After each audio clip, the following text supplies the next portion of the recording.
ഇപ്പോൾ സോഷ്യൽ മീഡിയയിൽ trend cockroach Janata പാർട്ടിയാണല്ലോ. എന്താണ് ഈ കോക്രോച്ച് ജനതാ പാർട്ടി? എന്തുകൊണ്ടാണ് ഇങ്ങനെ ഒരു പാർട്ടി രൂപീകരിക്കപ്പെട്ടിട്ടുള്ളത്? സത്യം പറഞ്ഞാൽ നമ്മുടെ സുപ്രീം കോടതി ചീഫ് ജസ്റ്റിസ് ആയിട്ടുള്ള സൂര്യകാന്തി ഒരു പ്രസ്താവന ഇറക്കിയാണ്. ഇന്ത്യയിലുള്ള യങ്സ്റ്റേഴ്സ് എല്ലാം കോക്രോച്ചിനെ പോലെയാണ്, പാറ്റകളെ പോലെയാണ്, പരന്ന് കിടക്കുകയാണ്, ഒരു ജോലിയില്ല, ഒരു കൂലിയില്ല, ഒരു പണിയില്ല, വെറുതെ നടക്കുകയാണ്. ഈ സൂര്യകാന്ത് ഇന്ത്യയിലുള്ള യങ്സ്റ്റേഴ്സിനെ വിവരിച്ചിട്ടുള്ള കാര്യമാണ് പാറ്റകൾ. പണിയും കൂലി ഇല്ലാണ്ട് നടക്കുക, മറ്റുള്ളവരെ കുറ്റം പറയുക, മറ്റുള്ളവരെ അറ്റാക്ക് ചെയ്യുക.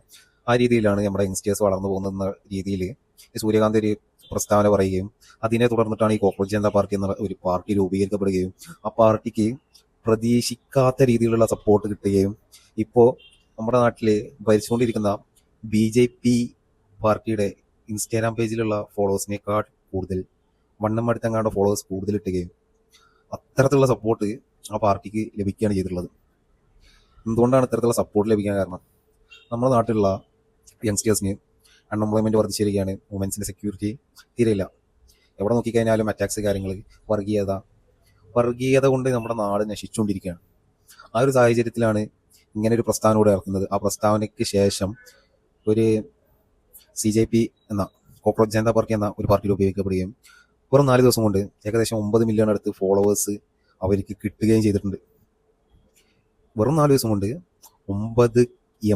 9 മില്യൺ ഫോളോവേഴ്സ് ഈ പറയുന്ന കോക്രോച്ച് ജനതാ പാർട്ടി കിട്ടിയിട്ടുണ്ട്. എന്തുകൊണ്ടാണ് അവർക്ക് അങ്ങനെ കിട്ടാനുള്ള കാരണം? നമ്മുടെ നാട്ടിലുള്ള സിസ്റ്റത്തിന്റെ വളരെ മോശമായിട്ടുള്ള ഭരണം കൊണ്ട് മാത്രമാണ് ഈ ഒരു പാർട്ടിക്ക് ഇത്രത്തോളം സപ്പോർട്ട് കിട്ടാൻ കാരണം. യുവാക്കൾക്ക് ജോലിയില്ല, നമ്മുടെ നാട്ടിൽ ജീവിക്കുന്ന പെണ്ണുങ്ങൾക്ക് തീരെ സെക്യൂരിറ്റി ഇല്ല. ബസ്സിൽ യാത്ര ചെയ്യാലും KSRTCയിൽ, ഡൽഹി പോലുള്ള വലിയ നഗരത്തിൽ KSRTCയിൽ വെച്ച് പീഡിപ്പിക്കുക എന്ന് പറയുന്ന ഒരു MLA ഓഫീസിന്റെ ഫ്രണ്ടിൽ ഒരു പെങ്കൊച്ചിനെ റൈപ്പ് ചെയ്ത് റോഡരികിലിട്ട് പോവുകയും ചെയ്തിട്ടുണ്ടെന്നുണ്ടെങ്കിൽ നമ്മുടെ നാട്ടിൽ പെണ്ണുങ്ങൾക്ക് എത്രത്തോളം സെക്യൂരിറ്റി ഉണ്ട് എന്നുള്ളത് നമുക്കൊന്ന് ആലോചിച്ചാൽ മതി. അത്തരത്തിലുള്ള വളരെ മോശമായിട്ടുള്ള ഭരണമാണ് നമ്മുടെ BJP സർക്കാർ കാഴ്ചവെച്ചിട്ടുള്ളത്.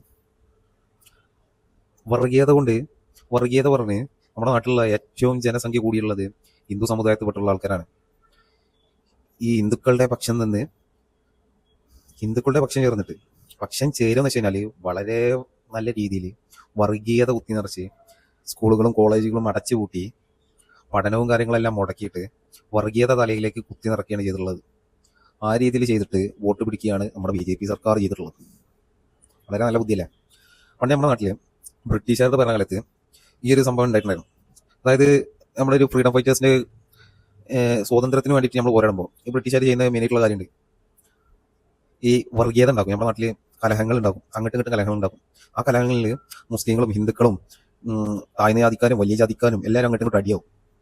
ആ സമയത്ത് ഇവര് ഈ സ്വാതന്ത്ര്യത്തിന് വേണ്ടിയിട്ട് പോരാടുന്നല്ലോ, ആ സമയത്ത് എല്ലാവരും അങ്ങോട്ടും ഇങ്ങോട്ടും അടി കഴിഞ്ഞാൽ പിന്നെന്തായി? ഒരു ഉത്തരമില്ലാണ്ടായി, ആൾബലം കുറയുന്നു. അങ്ങനെ ആ ഒരു ഭരണം നീട്ടിക്കൊണ്ടുപോയ സാഹചര്യം ഉണ്ടായിരുന്നു. ആ സെയിം സ്ട്രാറ്റജി, ആ സെയിം രീതി നമ്മുടെ BJP സർക്കാർ ഫോളോ ചെയ്യുകയാണ്. അതായത് നമ്മുടെ നാട്ടിൽ ഏറ്റവും കൂടുതൽ ജനസംഖ്യ ഉള്ളത് ഹിന്ദു വിഭാഗത്തിൽപ്പെട്ട ആൾക്കാരാണ്. ആ ഹിന്ദു സമുദായത്തെ കൂട്ടുപിടിച്ചിട്ട് മുസ്ലിങ്ങൾക്കെതിരെയും ക്രിസ്ത്യൻസിനെതിരെയും വലിയ രീതിയിലുള്ള ഒരു വർഗീയത പറഞ്ഞ് തലയിലേക്ക് അടിച്ചു കയറ്റുക എന്നുള്ള രീതി ഉണ്ടല്ലോ, ആ രീതിയിൽ ചെയ്തു വെച്ചിട്ട് അവർ വോട്ട് നേടുകയാണ് ചെയ്യുന്നത്. ഇതിനെ പ്രത്യേകിച്ച് ഇന്ത്യയിലുള്ള ജനങ്ങൾക്കൊരു ഉപകാരമില്ല.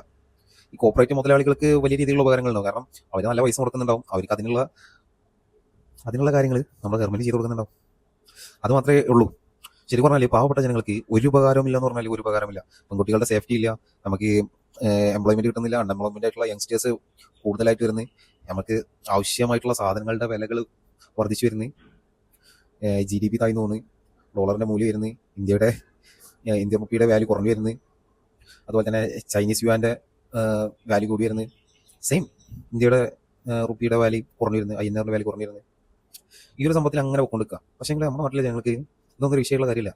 നമുക്ക് മതം നോക്കി വോട്ട് ചെയ്താൽ മതി, മതമാണ് വലുത്, മതത്തെ നോക്കി വോട്ട് കൊടുക്കാം, അവർ ഭരിക്കട്ടെ.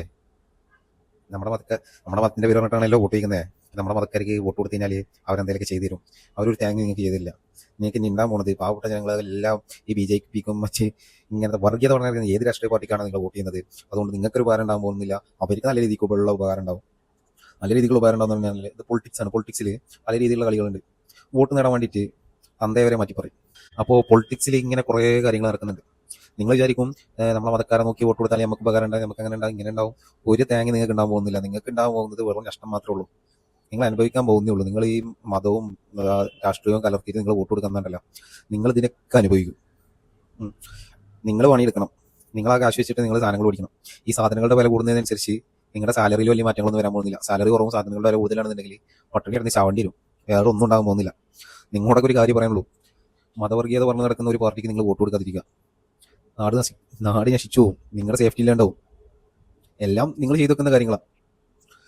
അതിന്റെ യഥാർത്ഥ ഉദാഹരണമാണ് ഈ CJP എന്ന പാർട്ടി, കോക്രോച്ച് ജനതാ പാർട്ടി എന്ന പാർട്ടി തുടങ്ങുകയും ആ പാർട്ടിക്ക് കിട്ടിയ വെറും 4 ദിവസം കൊണ്ട് ആ പാർട്ടി കിട്ടിയ സപ്പോർട്ട് എത്രത്തോളം ഉണ്ടെന്ന് നിങ്ങൾക്ക് നോക്കിയാൽ മനസ്സിലാക്കാൻ പറ്റും. എന്തുകൊണ്ടാണ് അത്രത്തോളം സപ്പോർട്ട് കിട്ടിയുള്ളത്? ഈ BJP സർക്കാരിന്റെ വർഗീയത കുറച്ചിലും നമ്മുടെ വികസനത്തിന്റെ കുറവുകളും നമ്മുടെ നാട്ടിൽ നടക്കുന്ന കലാപങ്ങളും കലഹങ്ങളും എന്തൊക്കെ ഇഷ്യൂസാണ് നമ്മുടെ നാട്ടിൽ നടന്നിട്ടുള്ളത്. ഇതൊന്നും ആരും ഓർക്കുന്നില്ല. ശരിക്കും പറഞ്ഞാൽ ഇത്രയും ഇഷ്യൂസ് നടന്നിട്ടും പിന്നെയും BJPക്ക് ചെന്ന് വോട്ട് കുത്തണമെന്നുണ്ടെങ്കിൽ നിങ്ങളൊക്കെ എന്താ ചാണകമാണ് അയക്കുന്നത്? പറയണമെന്നില്ല. മതം ഒരാളുടെ മനസ്സിൻ്റെ ഉള്ളിലുണ്ടാകേണ്ടത്. നിങ്ങൾ വിശ്വസിക്കുന്ന മതത്തിൽ നിങ്ങൾ വിശ്വസിക്കുക, അപ്പുറത്തിരിക്കുന്ന വിശ്വസിക്കുന്ന മതത്തിൽ അവൻ വിശ്വസിക്കട്ടെ. എന്താണ് തെറ്റ്? നിങ്ങളുടെ മതത്തിനെതിരെ ദ്രോഹം ചെയ്യാത്ത കാലത്തിടത്തോളം അവരും നിങ്ങൾ തമ്മിൽ ഒരു പരിഭവങ്ങളും പരാതികളും ഇല്ല. അതിൻ്റെ ഇടയിൽ ഈ പറയുന്ന രാഷ്ട്രീയ പാർട്ടികൾ കളിക്കും. രാഷ്ട്രീയ പാർട്ടികൾക്ക് വേണ്ടത് വോട്ട് മാത്രമാണ്, അല്ലാണ്ട് നിങ്ങൾക്ക് ഒരു ഉപകാരം ചെയ്യുന്നത് അവർക്ക് ഒരു നിർബന്ധമൊന്നുമില്ല. നിങ്ങളെ വോട്ട് കിട്ടിക്കാൻ അവർ പോകും, പിന്നെ ഒന്നുമില്ല. നിങ്ങൾ ഈ കാര്യങ്ങളൊക്കെ മനസ്സിലാക്കിയിട്ട് എന്തെങ്കിലും ചെയ്യും. ഇതാണ് CJP കോക്രോച്ച് ജനതാ പാർട്ടി തുടങ്ങാനുള്ള മെയിൻ റീസൺ എന്ന് പറയുന്നത്.